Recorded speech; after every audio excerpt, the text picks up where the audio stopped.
विन्यपुर नाम का एक छोटा सा गांव था। उसी गांव में सत्यनारायण नाम का एक सरल सी जिंदगी जीने वाला लकड़हारा अपनी पत्नी पारिजात के साथ रहता था।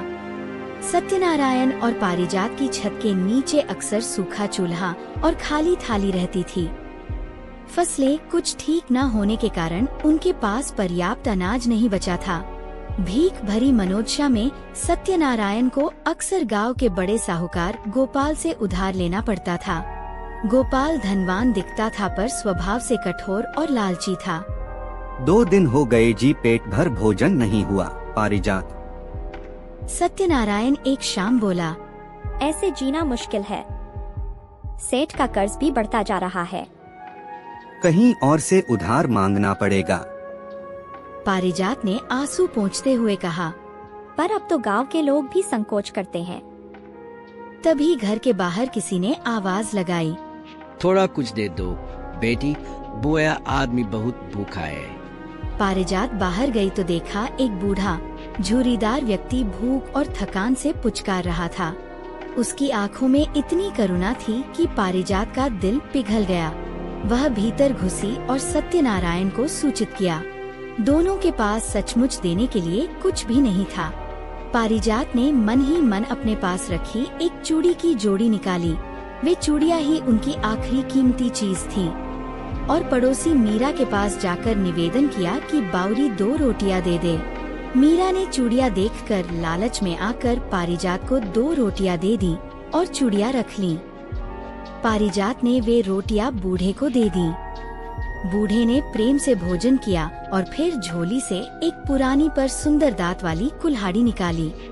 यह कुल्हाड़ी तुम्हारे काम आएगी। यह तुम्हारे घर की गरीबी मिटाने में मदद करेगी। बूढ़े ने कहा और आशीर्वाद दिया। सत्यनारायण ने हैरानी में वह कुल्हाड़ी स्वीकार की। कुछ दिनों के बाद वे कुल्हाड़ी को ही भूलने लगे, क्योंकि रोजमर्रा की चिंता में वही डूबे रहते थे। सत्यनारायण फिर से साहूकार गोपाल के पास गया और आज के लिए कुछ पैसे उधार पाए, पर गोपाल ने वह बहुत कम रकम दी, इतनी कि व्यापार की कोई शुरुआत न हो पाए। खाने पीने की व्यवस्था करके सत्यनारायण आश्वस्त हुआ कि कल कुछ सोचेंगे, पर अगले ही दिन, जैसे कितनी बार होता रहा, गोपाल फिर उनके घर आकर पैसे लौटाने की धमकी देने लगा। तुम्हारे पास अभी भी कुल्हाड़ी है? गोपाल ने हिंसक स्वर में पूछा। दे दो, नहीं तो मैं इसे ले लूंगा। सत्यनारायण ने कहा, ये मेरी रोज की कमाई की कुल्हाड़ी है, जिससे मैं लकड़ी काटकर घर चलाता हूँ। गोपाल ने झूठे बहाने करके वह कुल्हाड़ी ले ली और सत्यनारायण को खाली हाथ छोड़ दिया। सत्यनारायण का दिल टूट गया।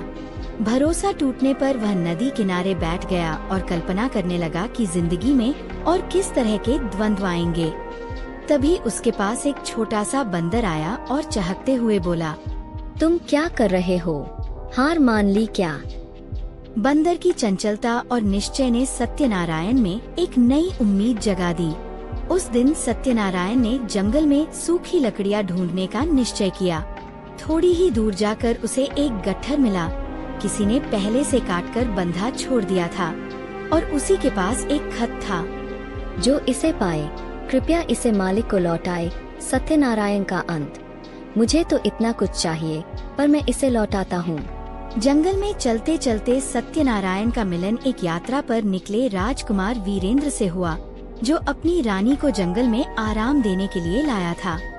रानी का नाम चंद्रलेखा था, परंतु चंद्रलेखा किसी जादुई नींद में सोई पड़ी मिली। राजकुमार घबराया हुआ था। सत्यनारायण ने राजकुमार का दुख सुना और दोनों मिलकर साधु के पास पहुँचे। साधु ने कहा, यहाँ का शौर्य और सत्य का फल ही इस समस्या का उपाय है।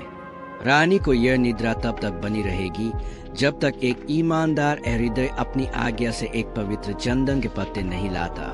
साधु ने सत्यनारायण की ईमानदारी की परीक्षा देखकर कहा कि वही पत्ते ला सकता है। सत्यनारायण ने जंगल के गहरे भाग में जाकर एक चंदन का पेड़ पाया। उसने विनय पूर्वक प्रार्थना की और पेड़ ने 2 पत्ते दे दिए। पर रानी को ठीक करने के लिए उस बूढ़ी स्त्री, वही जिसने पहले राजा को अपमानित पाया गया था, की मदद भी जरूरी थी। राजा ने अपने अभिमान का भाव समझा और बूढ़ी स्त्री से माफी मांगी। बूढ़ी स्त्री ने हाथ जोड़कर माफ कर दिया और पत्तों से औषधि बना दी। रानी को औषधि पिलाते ही चंद्रलेखा की आँख खुल गई। राजा ने सत्यनारायण का धन्यवाद किया और उसे उदारता पूर्वक धन दिया। सत्यनारायण और पारिजात की किस्मत धीरे धीरे बदलने लग गई। कुछ वर्षों बाद सत्यनारायण अब एक छोटा सा व्यापारी बन चुका था। वह गांव का मान्य व्यक्ति बन